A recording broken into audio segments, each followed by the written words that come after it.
Hello guys, Radhe Radhe. कैसे हैं आप सब? आई होप बहुत बढ़िया होंगे। हाजिर एक और नई वीडियो के साथ। तो आज जो है हम देखेंगे फार्माकोलॉजी का टॉपिक, ऑटोकॉइड्स। ठीक है, कि ऑटोकॉइड्स होते क्या हैं। उसके बाद हम आगे जो है वो फर्दर हिस्टामिन वगैरह सब कुछ देखेंगे। सबसे पहले हमें पता होना चाहिए कि ऑटोकॉइड्स क्या होते हैं। ठीक है, तो ऑटोकॉइड्स क्या होते हैं, ये जो है वो ग्रीक वर्ड से मिलके बने हैं। ऑटस मीन्स सेल्फ, ठीक है, ऑटस means self and echoes means medicinal agent, remedy, healing substance, या इसको हम बोल सकते हैं रेमेडी हो गया, ठीक है, मेडिसिनल सब्सटेंस, हीलिंग सब्सटेंस, ठीक है, मेडिसिन्स, ठीक है, जो भी आप बोल सकते हो इसको। ये तीन में से आप कुछ भी बोल सकते हो, लेकिन ऑटस का मतलब होता है सेल्फ। ठीक है, तो मेन इसमें होता है कि सेल्फ हीलिंग। ऑटोक्वाइट्स क्या होते हैं? Self healing substance. क्या होते हैं? Self healing substance. ऑटोकॉइड्स जो होते हैं are diverse substance produce by wide variety of cells in body having intense biological activity but generally act locally at the site of synthesis and release. ठीक है, क्या होता है कि ये डिफरेंट सब्सटेंस होते हैं। ऑटोकॉइड्स के होते हैं डिफरेंट सब्सटेंस होते हैं। डाइवर्स का मतलब होता है डिफरेंट या सेवरल, ठीक है, सब्सटेंस होते हैं जो कि जिनका मतलब एक इंटेंस बायोलॉजिकल एक्टिविटी होती है। ठीक है, एक स्पेसिफिक बायोलॉजिकल एक्टिविटी होती है और ये लोकली जो होते हैं वो एक्ट करते हैं eight the site of synthesis और रिलीज। ठीक है, जहाँ पे ये सिंथेसिस होंगे, जहाँ पर ये रिलीज होंगे, वहीं पे ये एक्ट करते हैं। अब इनको लोकल हार्मोन्स बोला जाता है। लोकल हार्मोन्स क्यों बोला जाता है? क्योंकि इनका जो होता है वो हमारे पास क्या आता है, पैराक्राइन इफेक्ट। क्या आता है? पैराक्राइन इफेक्ट आता है। ठीक है, PARACRINE। ठीक है, जब भी हम इसके फार्माकोलॉजिकल एक्शन पढ़ेंगे आगे, फिर देखते हैं कि पैराक्राइन इफेक्ट क्या होता है। तो ये जो होता है लोकली जो होता है वो एक्ट करता है। ठीक है, लोकली जो होता है प्रोड्यूस्ड होता है हमारे पास। ठीक है, लोकली एक्ट करते हैं, लोकली मेटाबोलाइज करते हैं, इसलिए इसको लोकल हार्मोन्स बोलते हैं। लोकली का मतलब क्या होता है कि मान लो ये एक सेल है, ठीक है, और ये दूसरा सेल है, ठीक है, इसके ऊपर रिसेप्टर है। मान लो यहाँ से कोई भी जो है वो सब्सटेंस या जो है सिग्नलिंग मॉलिक्यूल जो होते हैं वो रिलीज होंगे, ठीक है, तो वो जो है जाके जो है nearby cell, adjacent cell के ऊपर जब एक्ट हो जाते हैं इन रिसेप्टर्स के ऊपर, तो उसको हम बोलते हैं लोकली इफेक्ट। ठीक है, मतलब जिस साइट के ऊपर प्रोड्यूस हो रहे हैं वहीं अपने एक्शन शो करके जो है वो काम ख़त्म कर दे रहे हैं। ठीक है, कहीं और नहीं जा रहे हैं मतलब। तो इसमें डिफरेंस आगे हम देखेंगे कि ऑटोक्वाइड्स और हार्मोन्स में क्या डिफरेंस है। मतलब सेम ऑटोक्वाइड्स भी वैसे ही लग रहे हैं कि भाई रिलीज़ कर रहे हैं कुछ चीज़, ठीक है, हमारी बॉडी में रिलीज़ का काम कर रहे हैं, ठीक है, सेल से रिलीज़ हो रहे हैं, लेकिन ऑटोक्वाइड जो है वो लोकली है।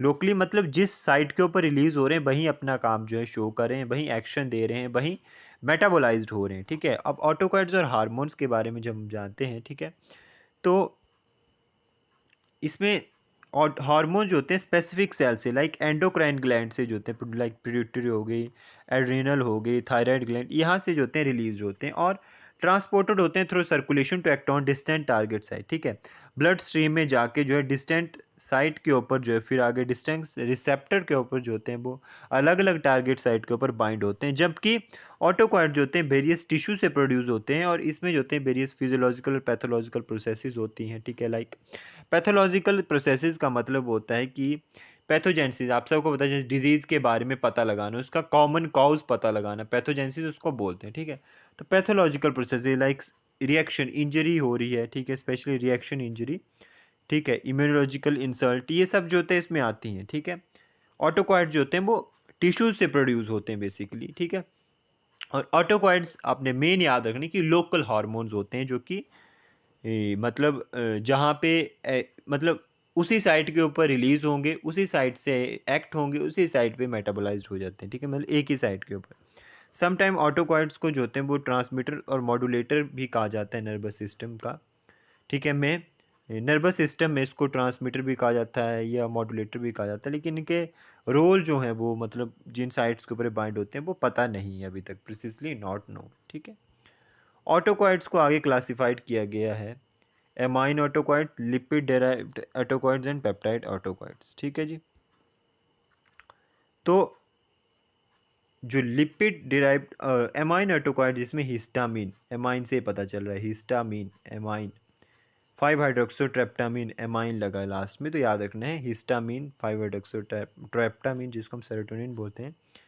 हिस्टामिन 5 हाइड्रोक्सी ट्रेप्टेमाइन, इसमें आता है उसका लिपिड डिराइव्ड ऑटोकॉइड जिसमें दो टाइप से डिवाइड किए गए हैं, इकोसोनोइड्स और एराकिडोनिक एसिड मेटाबोलाइट और पेप्टाइड एक्टिवेटिंग फैक्टर्स। अगर आपको ये दो याद नहीं रहते हैं तो आप सिंपल भी सीधा लिख सकते हैं, प्रोस्टाग्लैंडिन, ल्यूकोट्राइएंस, थ्रोम्बोक्सिन्स। पेप्टाइड ऑटोकॉइड्स में आते हैं प्लाज्मा काइनिन, ब्रेडिकाइनिन, कैलिडिन। अगर ये भी आपको क्लासेस याद नहीं रहती हैं अलग अलग तो आप सिंपल सीधा लिख सकते हैं, ठीक है जी। अदर हमारे पास जो ऑटोकॉइड्स होते हैं वो होते हैं साइटोकाइंस, इंटरल्यूकिन। साइटोकाइंस के होते हैं सिग्नलिंग मॉलिक्यूल्स होते हैं जो कि कम्युनिकेशन देते हैं बिटवीन द इम्यून सेल के बीच में। TNF factor, tumour necrosis factor alpha जो कि प्रो इन्फ्लेमेटरी साइटोकाइन है। साइटोकिन हमने पता किया कि एक स्मॉल सिग्नलिंग मॉलिक्यूल होता है जो कि कम्युनिकेशन देता है between the cell in immune system. GMCSF granulocyte macrophage colony stimulating factor जो कि जो होता है वो प्रोडक्शन और मैचुरेशन ऑफ ग्रेनुलोसाइट की प्रोडक्शन और मैचुरेशन को स्टिमुलेट करता है। ग्रेनुलोसाइट हमारे पास टाइप ऑफ WBC होते हैं, न्यूट्रोफिल्स, इसिनोफिल्स, बेसोफिल्स, ठीक है। गैस्ट्रिन सोमेटोस्टैटिन, ठीक है।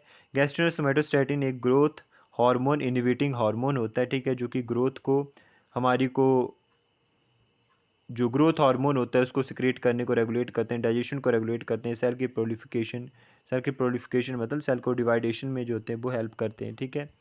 इन सब चीज़ों में जो होते हैं रेगुलेट करते हैं इन सब चीज़ों को सोमेटोस्टैटिन। और पेप्टाइड जो होते हैं ये जो होते हैं सोमेटोस्टैटिन जो होते हैं पेप्टाइड होते हैं जो कि हाइपोथैलेमस से प्रोड्यूस होते हैं। इंटेस्टाइनल पेप्टाइड एंडोथेलिन जो कि बेसो कंस्ट्रक्शन प्रोड्यूस होते हैं इंडोथेलियल सेल्स में के द्वारा। उसके बाद हमारे पास आते हैं फार्माकोलॉजिकल एक्शन ऑफ ऑटोकॉइड्स। ऑटोकॉइड्स के फार्माकोलॉजिकल एक्शन, बेसोडाइलेशन, बेसोकंस्ट्रिक्शन एक्शन कुछ जो होते हैं ऑटोकॉइड्स आपको पता चल गया। जो सेरोटोनिन है 5 हाइड्रोक्सीट्रिप्टामिन है मतलब जिसको हम सेरोटोनिन बोलते हैं, हिस्टामिन है, प्रोस्टाग्लैंडिन्स हैं, ल्यूकोट्राइन्स हैं, थ्रोम्बोक्सिन है, ठीक है, ब्रेडिकाइनिन है, कैलिडिन है, ये सब जो है ऑटोकॉइड्स। ऑटोकॉइड्स कुछ जो होते हैं वो बेसोडाइलेशन का काम करते हैं, कुछ जो होते हैं बेसोकंस्ट्रिक्शन का काम करते हैं, ठीक है। तो इनके बारे में हम धीरे धीरे आगे आगे पढ़ेंगे कि क्या क्या कौन कौन सा काम करते हैं। एलर्जिक रिएक्शन देते हैं, पैराक्राइन इफेक्ट देते हैं, नीचे देखते हैं हम ट्रिपल रिस्पॉन्स देते हैं। ट्रिपल रिस्पॉन्स मतलब रेडनेस देंगे, फ्लशिंग जिसको हम बोलते हैं, जिसका टाइम होता है 0 to 1 मिनट, ठीक है। इतने टाइम तक रेडनेस रहती है। व्हील, हाइब्स मतलब जिसको हम ईचिंग, हाइब्स का मतलब होता है ईचिंग होना, रेडनेस होना, ठीक है, ये सब व्हील में आता है जो 1 से 5 मिनट तक रहती है। इंक्रीज ब्लड फ्लो इंक्रीज रहता है जिसको फ्लेयर बोलते हैं 5 to 30 मिनट्स, ठीक है।